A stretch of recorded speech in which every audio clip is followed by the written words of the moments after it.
Check this out. So I just seen the two interviews that Ryan Garcia have recently done.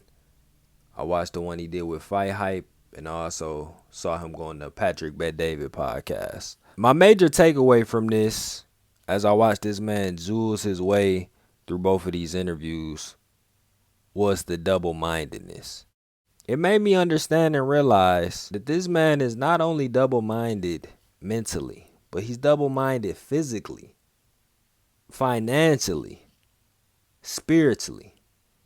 And we're going to break all of this down and how it culminates to the mental. First, let's start off with the spiritual aspect of it. So Ryan Garcia fancies himself a Christian. Well, he need to go and read James 1 and 8. Because James 1 and 8 states, a double-minded man is unstable in all his ways.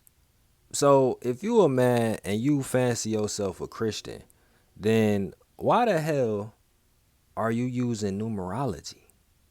Why do you have favorite numbers that you rely upon? When you watch the Patrick Bet David podcast, this man constantly iterates how 8 is his number. It's a number of new beginning. 8. Oh, I love the number 8. Oh my gosh, 8. But you supposed to be a quote unquote Christian, right? Or you supposed to be in the scriptures, so called, right? Supposedly. But when we read Isaiah 47 and 13, thou art wearied in the multitude of thy counsels. Let now the astrologers, the stargazers, the monthly prognosticators stand up and save thee from these things that shall come upon thee. Now, when you read this verse, or when you read this chapter, I should say, this is talking about the Babylonians, right? The Most High is giving judgment onto the Babylonians. Now, the Babylonians, they came up with astrology.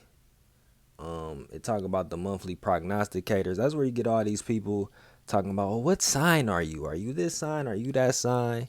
All of that is nonsense. But another thing they created was numerology. Numerology is also something else that they created. So, and these are the people who are against the Most High God. So one would think he wouldn't go against the Most High while also supporting the things the Most High is against, right? If we go to 1 Corinthians 14 and 33, that states, for God is not the author of confusion, but of peace, as in all churches of the saints.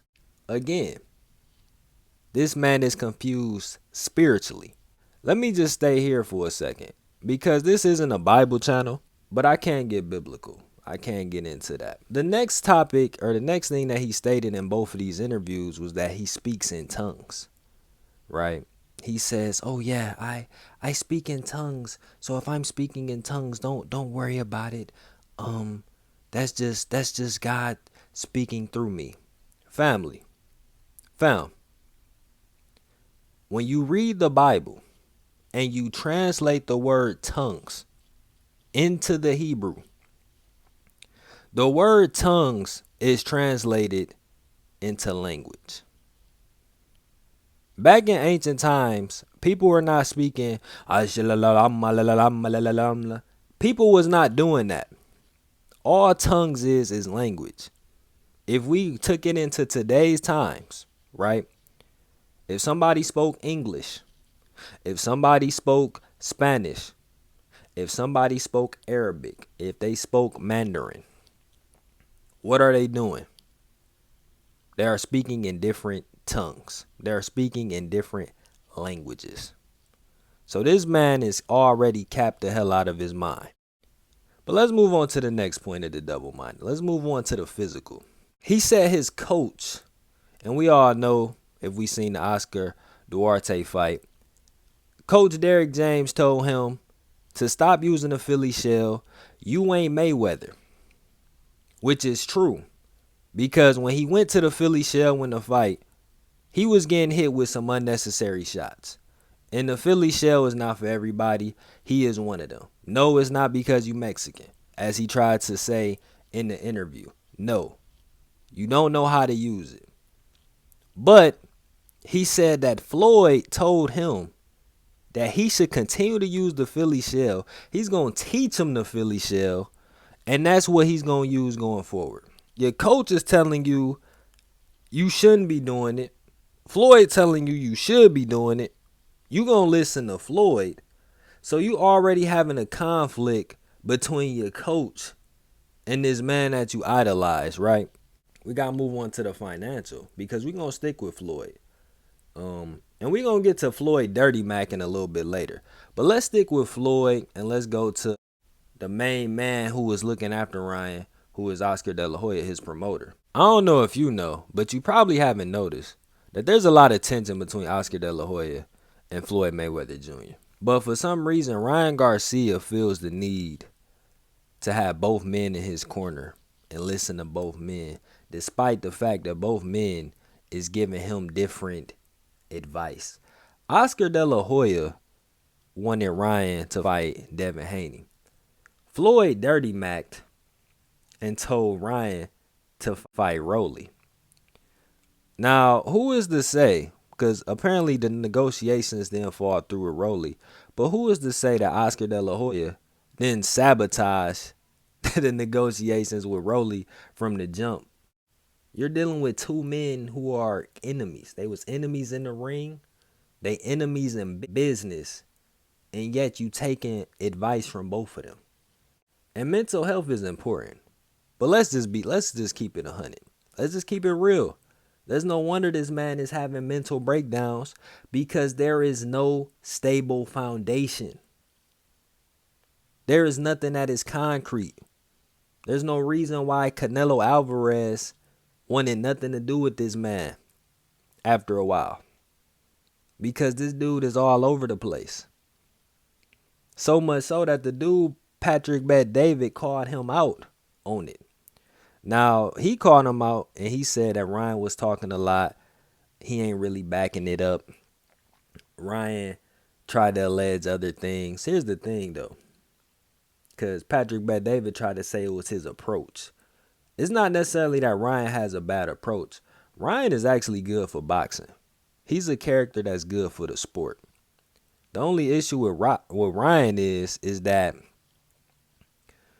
he don't have the mindset of the character that he's trying to play. He doesn't have that killer instinct. You don't have to be obsessed like a Kobe Bryant or a Tom Brady to have that killer instinct. Muhammad Ali is one of the all-time greatest fighters. When he first started his career, he was with this group called the Louisville Sponsoring Group. They looked over, they managed his career. They tried to send him to Archie Moore. Archie Moore was strict. He had a ruler in his hand. He was breaking backs. Pause. He was in the salt mine. They call it the salt mine training camp. Ali went there, right? All they did there was box, chop wood, they cooked their food, and they washed their dishes and ran. That's all they did. After a couple of days, Ali told Archie Moore, he told him this. He said, and I quote, "I didn't come here to be a dishwasher. I ain't gonna wash dishes like a woman." And he dipped. Okay? And he went on to have one of the all-time greatest careers in the history of boxing. You look at somebody else who was talked about in both of these Ryan Garcia interviews, Deion Sanders. Deion Sanders is an all-time, if not the greatest, cornerback to ever play the game of football. And Deion Sanders had that killer instinct. But when he played for the San Francisco 49ers, he ain't like playing for them. Why? Because they ran like a military operation. I mean, damn, the man couldn't even go to the club during Super Bowl weekend because he was about to throw hands with Jerry Rice. Jerry Rice was sweating him. So it's not necessarily the approach that's wrong with Ryan, but he just don't got the killer instinct. We seen it in the Tank Davis fight. He was exposed badly. Now, the thing about Ryan, right, is he wants to face Devin Haney. because he sees big money in the Devin Haney fight. I'm also under the belief that when Ryan does fight Devin Haney, he is going to retire from professional boxing. He's going to be done. But I do see him fighting Devin Haney in the future. How long is that future? I don't know. Maybe a year, maybe 2 years. I say the possibility of that fight happening will be somewhere around, I say fall time. I say fall time is when that fight will take place. Also, Manny Pacquiao has recently announced that he's out of retirement. So I wouldn't be surprised if Ryan tries to go for that fight next. Of course, Pacquiao named Tank Davis and Ryan and McGregor as possible opponents. Now, of course, the IRS is calling, allegedly, for Manny Pacquiao. So that's why he taking these fights. I wouldn't be surprised if that's Ryan's next fight. I definitely wouldn't be surprised if his team is not already in negotiations for that fight, because I'm sure that he knows and his teams know that the writing is on the wall. This man only got a couple more big money fights left and then he's gone. When Patrick Bet David asks Ryan, what's the vision? What's the end goal? What are you seeing? And this man, Ryan Garcia, said he want to do basically what David from the Bible did. And that's build up his platform through the battles. But this is what Ryan Garcia want to do.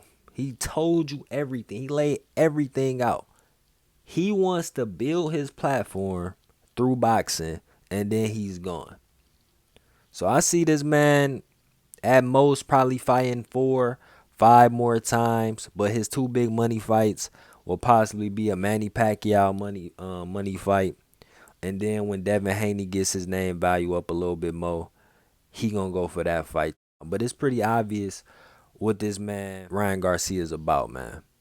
He just want to fight 2 more times, 2 big money fights, and he's gone.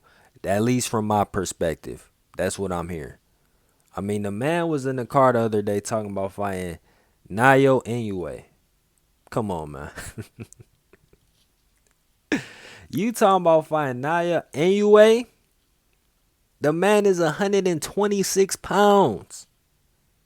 And this is who you talking about fighting?